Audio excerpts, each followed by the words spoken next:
início de novo aqui no nosso podcast Sementes Pão Diário Kids. Você já deve ter visto que o nosso tema do mês é homeschooling. E isso é um tema que está dando muito o que falar. E esse mês nós trouxemos para conversar com a gente sobre o assunto a professora Nilceia. Já fizemos um bate-papo com o entrevistado com ela. Você pode vir aqui nos nossos vídeos e acessar para conhecer um pouquinho sobre a experiência dela com after school e homeschooling. E também fizemos uma entrevista bem legal com ela na semana passada sobre esse assunto. Hoje nós vamos responder as perguntas de vocês. Vocês enviaram perguntas pra gente no Instagram, no grupo de WhatsApp, e nós vamos responder algumas perguntas, tá, gente? Porque algumas que vocês fizeram já foram respondidas na entrevista do mês. Então, as que ficaram ainda com algumas dúvidas no ar, a gente trouxe aqui para a professora Nilceia responder, ok? Olá, professora! Bem-vinda mais uma vez! Olá, muito obrigada pelo convite, é um prazer poder estar aqui novamente, né, para poder responder aí as perguntas agora das famílias e pais, educadores que estejam aí em dúvida em relação a algum tema voltado aí para o homeschooling. Será um prazer poder contribuir. Maravilha! Então, olha só, a gente tem uma pergunta aqui que foi feita dentro do nosso canal do Instagram. Uma mãe ou um pai perguntou aqui por que o homeschooling ainda não é regulamentado no Brasil. A gente podia até falar um pouquinho sobre como é que está esse processo aí, né? Sim, nós já avançamos muito, né? A gente tem mais de 30 anos, né, que a gente vem buscando essa regulamentação, então estamos muito perto disso acontecer. Contudo, são várias questões que são envolvidas, né, dentro desse processo. Hoje, no Brasil, nós temos um projeto de lei, né, 1338, de 2022, que foi votado já na Câmara dos Deputados e agora aguarda a votação no Senado Federal, né, que é um projeto de lei que regulamenta o ensino domiciliar no Brasil, né? Então, hoje estão sendo debatidos, né, estão sendo feitas, inclusive teve semana passada, acho que foi, na anterior, que eu não sei quando é que vai no ar aqui, mas foram feitas audiências públicas, né, 2 audiências públicas importantes a respeito do assunto. Então, é um assunto que realmente tem movimentado bastante, né, os políticos, as pessoas que são envolvidas ali na parte da legislação, né, deputados, senadores, e estamos caminhando aí para essa regulamentação futura, né? Não sabemos ainda exatamente quando ela ocorrerá, mas temos esperança de que isso ocorra em breve, né? Mas no momento ele realmente está parado no Senado e está sendo feita essa movimentação para que esse assunto realmente retorne para uma possível aprovação. Uhum. E outra pergunta aqui, professora, quando as famílias te buscam para iniciar um homeschooling ou interessadas mais sobre o assunto, qual que é o maior suporte que elas sentem necessidade para iniciar esse modelo de ensino? Eu acho que, em primeiro lugar, vem toda essa questão didático-pedagógica, do tipo, como que eu faço? Né? Então, eu vou fazer meu filho, né? Vou tirar meu filho da modalidade escolar por N motivos, né? A gente tem hoje até profissionais de saúde que estão indicando os nossos serviços para crianças que não estão em condições emocionais, psicológicas de estarem dentro de uma sala de aula. Então, imagina, uma mãe pega uma recomendação, mas como que eu vou fazer isso, né? Então, essa família vem para nós e aí a gente traz, então, uma das preocupações que eu acho que são mais urgentes, num caso, assim, que a família realmente quer começar e não sabe como, é realmente trazer esse como para ela, né? Então, com toda a parte de organização didática curricular, né? Com um cronograma, né, montado, não rígido, sempre flexível, porque existe o princípio, né, da liberdade educacional dentro do ensino domiciliar, então a gente trabalha com a flexibilidade, mas a gente já traz isso pronto para a família, né? Então ela pode transitar dentro desse programa de apoio com liberdade. O que que para minha realidade aqui fica melhor? Eu tenho toda essa gama aqui, né? Então, ela não tem mais que se preocupar no sentido de que matéria que eu vou dar, mas como é que eu vou ensinar isso? Será que meu filho, ele está aprendendo e tal? Então, tudo isso acaba que a família tem o suporte, né?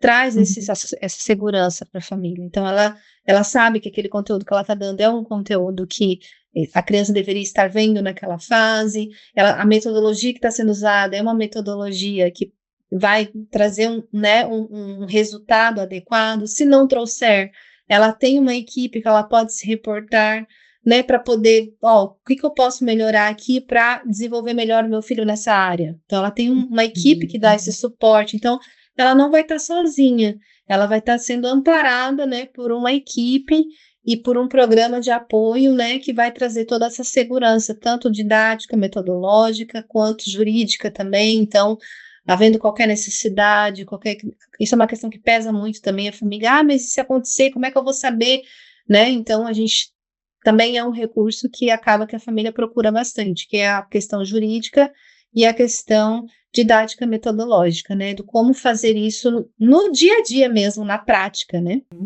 Tem uma mãe aqui que ela está preocupada com a rotina da criança, ou seja, até foi uma coisa que você comentou na nossa entrevista da semana anterior, que é preciso haver uma rotina e encarar ela, assim, de uma forma responsável, né? E ela pergunta aqui como fazer isso, né? E coloca uma disciplina específica em algum horário ou por dia? Quais são as dicas que podem ser dadas em relação a isso? Então, a rotina ela vai depender bastante do método, né? Aquilo que a gente falou nas nossas conversas anteriores. O que é importante a gente levar em conta quando você vai montar uma rotina é aquilo que a gente também até chegou a pincelar, que é qual é o meu objetivo. Então, assim, você tem que ter um objetivo geral do que você pretende com a criança, e esse objetivo ele vai acontecer no tete-a-tete do dia a dia, né? Então, eu quero criar uma criança, eu quero ter uma criança que tenha mais autonomia, né? Então, para essa criança que tem que ter mais autonomia, alguns horários ali você pode até deixar que ela escolha aquele horário, né? Para que ela se autorresponsabilize, esse horário aqui eu vou fazer tal coisa, né? Então, montar a rotina junto com a criança vai também gerar nela maior incentivo para a questão da autonomia. Mas a rotina, ela precisa ser considerada justamente a metodologia como eu vou usar para que no dia a dia as coisas aconteçam, né? Então, assim, existem horários, então algumas diretrizes gerais, existem horários que são inegociáveis, pelo menos deveriam ser dentro da rotina familiar, né? Então, horário de acordar, horário de dormir, de acordar, refeições, e o tempo da família, ali, talvez um culto familiar, ou se a família tem esse tipo de hábitos. Então, são horários que são inflexíveis. Não vou dizer que são inflexíveis, são inegociáveis no estabelecimento de uma rotina. A gente sabe que vai ter dia que não vai acontecer naquele horário, e a gente precisa entender isso. Mas, então, esse é um princípio importante, estabelecer quais horários são os horários da família como um todo. E aí, claro, colocar a questão ali, na segunda-feira, então a gente vai focar aí vai depender da metodologia que a família vai usar, mas digamos que ela usa uma metodologia em que ela trabalha as áreas de aprendizagem, né? Então, português, matemática e tal. Então, ela vai poder colocar isso, distribuir isso nos dias da semana e experimentar, né? Então, experimenta 15 dias, não deu certo, troca, ajusta, né? Nós mesmos, dentro do programa de apoio Vamos com o Advento, trazemos um cronograma sugestivo, mas desde o início sempre falamos, adaptável, né? De acordo com a rotina da família e experienciável, experimente 15 dias, então chega a ter momentos que a gente tem que trocar 3, 4 vezes até a gente chegar numa rotina que fique adequada, né, para a criança. Mas a rotina é extremamente importante, tá? Para que a coisa funcione. Existe alguma recomendação, professora, no sentido de, olha, a criança, o ideal é que a criança tenha tanto tempo de estudo, prenda, que ela consegue reter a atenção, e aí tem que dar um momento de descanso de tanto tempo. Existe alguma recomendação nesse sentido? Ou seja, não passe de tantas horas ou tantos minutos ali focado numa disciplina só? Existe algo assim ou não? Existe o próprio estudo da neurociência, né, com relação a isso. Então, crianças muito pequenas, elas realmente têm o foco e atenção de 10, 15 minutos, até 30.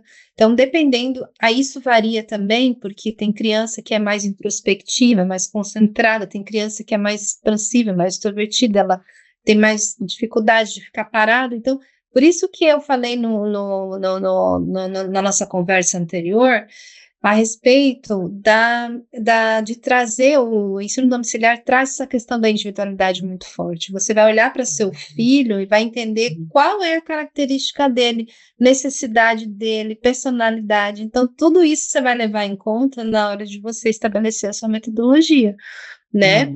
Ou de você aplicar ela também, né? Você pode ter uma metodologia que você recebe pronta, mas a maneira como você vai aplicar ela, você pode fazer considerando as necessidades e especificidades do seu filho, né? Então, a questão do tempo de atenção, existe sim essa limitação. Por exemplo, já um aluno à medida que a idade vai aumentando, né, o nível de concentração também aumenta. Mas também depende muito, por exemplo, a criança não dormiu bem à noite, não está alimentada, brigou com o irmão, teve uma situação com o pai, ela não está com a mente pronta para poder, quem sabe, fazer uma atividade que exija maior concentração, então ela não vai conseguir ter um nível de concentração de 45 minutos, ou 30 que seja, né? Então, não existe uma fórmula fixa. O que existe, sim, claro, existem alguns padrões, né, do tipo 30, 40 minutos, uma criança maior, fazer um intervalo, no sentido de, eu estou considerando que é um contexto de ensino em que ele está com um livro ali e um caderno, e ele está tendo que exercer as suas funções cognitivas de maneira bem focada, tá? Não estou considerando um ensino, digamos, um pouco mais de uma experiência prática no quintal, por exemplo, né? Que daí você já tem um outro tipo de exercício cerebral. Mas dentro de um contexto assim, a gente tem essas variáveis, né? Então, você vai sentindo com seu filho. Ó, eu sinto assim, meu filho, ele pegou ali, ele foi 1h30 tranquilo, aprendeu, teve um bom resultado, a gente fez as checagens juntos ali, show de bola. Tá tudo bem. O que eu não posso fazer é falar, não, agora você tem que sentar aqui, nós vamos ficar aqui até tal horário. Às vezes a criança nem precisava ficar todo aquele tempo, ou às vezes ela até precisava ficar um pouco mais, mas então isso a gente tem que estar sempre entendendo. Sempre o bem-estar da criança, sempre o bem-estar da criança. Esse é o princípio básico, né? E aí a gente vai estabelecendo as outras questões com base nesse processo, né? Então, criança vai ficar um pouco mais, tem criança vai ficar um pouco menos, e assim a gente vai moldando também. Maravilha. Última pergunta, gente, mas uma pergunta assim bem, bem interessante que esse assunto não foi mencionado nas nossas conversas anteriores. A família colocou a criança no homeschooling até antes de entrar no ensino médio ou na universidade. Ela quer iniciar no ensino médio no modo escolar ou até direto na universidade. Como é essa transição do homeschooling para o modelo escolar, no caso do ensino médio, ou do homeschooling direto para a universidade? Quais as preocupações que deve haver? Muito bem. Num contexto em que você sai do ensino domiciliar, no ensino fundamental, e você quer fazer o ensino médio na modalidade escolar, essa instituição, né, vai ocorrer conforme a modalidade exige nas outras etapas. Então, assim, a família ela vai apresentar a documentação, né, os registros que ela fez durante o ensino fundamental, né, daí você precisa ver dentro, né, do seu programa de apoio o que eles oferecem nesse sentido, né? Então, perdão, professora, registros, quando você fala em registros, é uma espécie de avaliação que é feita? O que seriam esses registros? Nós temos dentro do nosso programa os nossos registros específicos, né? Que daí já são registros montados já para que a família possa apresentar num caso de comprovação, né? Então, relatório de progresso, nós temos declarações de suporte e apoio pedagógico, né?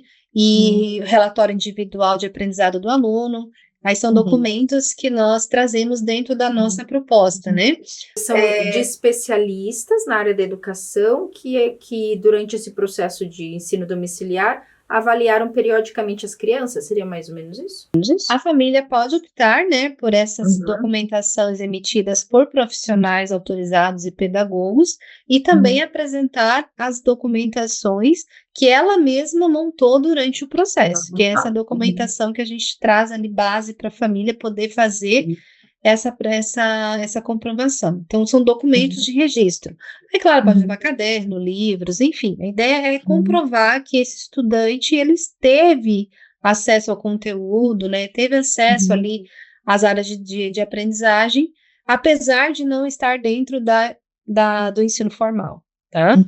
E aí, a escola, novamente, temos aquelas duas realidades, né? Ela vai poder, então, optar por trazer aquele estudante para o ensino médio e colocar essa documentação ou essas observações dentro do documento do estudante, ou fazer um teste de nivelamento, né, para ver se esse estudante está apto para entrar no primeiro ano do ensino médio. Nós temos uma outra opção, nesse caso, que é a certificação pelo Enseja, que a família ela pode optar por essa certificação desde que o estudante esteja com 15 anos de idade na data da prova do Enseja. Então, ele fazendo essa prova, obtendo a pontuação mínima, ele consegue ter, então, o certificado de conclusão do ensino fundamental, tá? Então, são essas três áreas, seriam essas três formas, né? Como a documentação Enseja, professora? O que é um exame que é feito proporcionado pelo INEP para a certificação de jovens e adultos, tá? Isso, para comprovação de finalização do ensino fundamental e médio. E aí, no caso de um estudante que vai para a universidade, ele precisa ter a certificação do Enseja. Nesse caso, essa seria a opção ou o Enem, né? A universidade precisa dessa documentação de conclusão, de comprovação de conclusão do ensino fundamental e médio, tá? Ele pode fazer o Enem normalmente, sem nenhuma... O Enem pode fazer normalmente, inclusive na hora de você fazer o cadastro no Enem, hoje nós temos a opção de optar por obter certificação de conclusão. Então, o Enem, no ano passado, voltou também a emitir certificado de conclusão do ensino fundamental e médio. No caso, ensino médio, né? Isso. Então, com essa certificação em mãos, o estudante consegue prestar vestibular normalmente, tá? Então, hoje, esse é o recurso que as famílias educadoras usam no caso de fazer o reingresso à modalidade escolar ou na universidade. Maravilha, professora. Olha, gente, falamos muito sobre esse tema durante o mês. Pode ser que você tenha ficado ainda com alguma dúvida, alguma questão. Coloca aqui nos comentários pra gente, comenta a sua opinião sobre o assunto, a sua experiência pessoal aqui nos comentários dos nossos vídeos. Se a professora permitir, também podemos colocar o seu perfil do Instagram aqui para acesso. Você permite, prof? Podemos. Para qualquer dúvida, qualquer necessidade de acesso, esclarecimento de alguma questão com a professora, colocamos aqui o perfil, o contato dela para vocês. E o mais importante que nós sempre temos falado desde a nossa primeira conversa aqui com a professora, talvez a tua realidade familiar não permita o homeschooling, talvez até nem seja o teu interesse, vamos dizer assim, mas o mais importante que nós queremos trazer realmente é esse resgate da responsabilidade da família com a educação dos seus filhos. Na verdade, é essa proximidade de vínculos, né, que muitas vezes a gente corre o risco de perder nessa nossa vida agitada, que nós realmente às vezes temos necessidade de deixar os nossos filhos numa instituição de ensino mesmo, por conta da nossa realidade, mas que a gente não se isente dessa responsabilidade, desse vínculo com as nossas crianças, né, dessa transmissão de valores, né? E principalmente dos valores da palavra de Deus, né? Que isso é uma responsabilidade nossa. Como a professora falou aqui, ensina a criança no caminho. Não adianta nada você fazer um homeschooling, você falar uma coisa e viver outra, né? A criança precisa ver em você a realidade, a prática daquilo que você está ensinando. Então, fica aqui o nosso incentivo.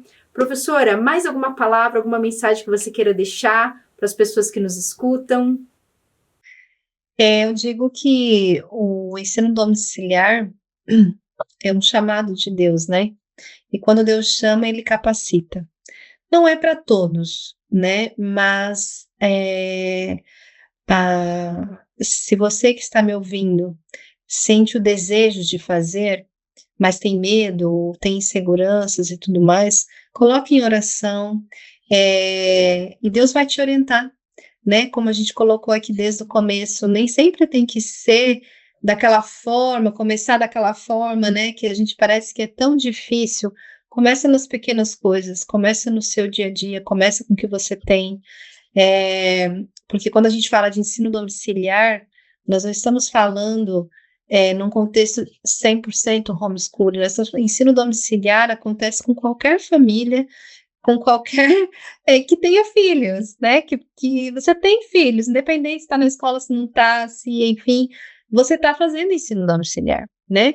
Que é o ensino principal, que é aquele que é o que vai determinar o sucesso, que é o que vai determinar, né, o futuro dos nossos filhos. E esse é o principal ponto. Não adianta nada a gente ensinar história, geografia, matemática, assumir essa responsabilidade, mas deixar o restante de lado. Então, começa com o que você tem, começa com o que você pode fazer, mas começa, não deixa de começar, né? Trazendo essa consciência da importância da sua presença dentro do lar, da sua conexão relacional com seus filhos e a transmissão de valores, né? Que é isso que vai determinar o sucesso deles no futuro. E aproveitar isso enquanto ainda temos eles com a gente, né? Porque voam tão rápido.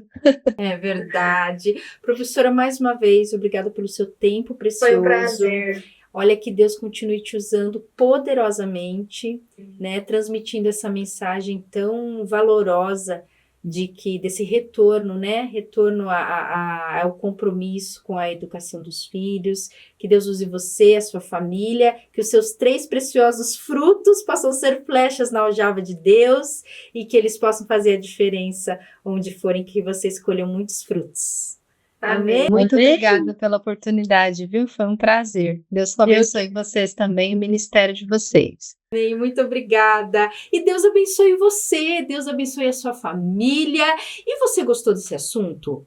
Então, por que você não curte esse vídeo, compartilhe os vídeos que tem aqui sobre homeschooling com as pessoas que você conhece que se interessam por esse tema, com as famílias. Inscreva-se no nosso canal e sabe o que mais você pode fazer? Colocar aqui nos comentários algum tema que você queira que a gente aborde no nosso canal Sementes Pão Diário Kids. Aqui a gente fala sobre educação cristã de crianças. Coloca aqui quem você quer que a gente entreviste, sobre qual assunto você deseja falar, porque a gente vai ficar um mês inteiro abordando esse assunto aqui, ok? Participe com a gente e Deus abençoe a sua vida. Tchau, tchau!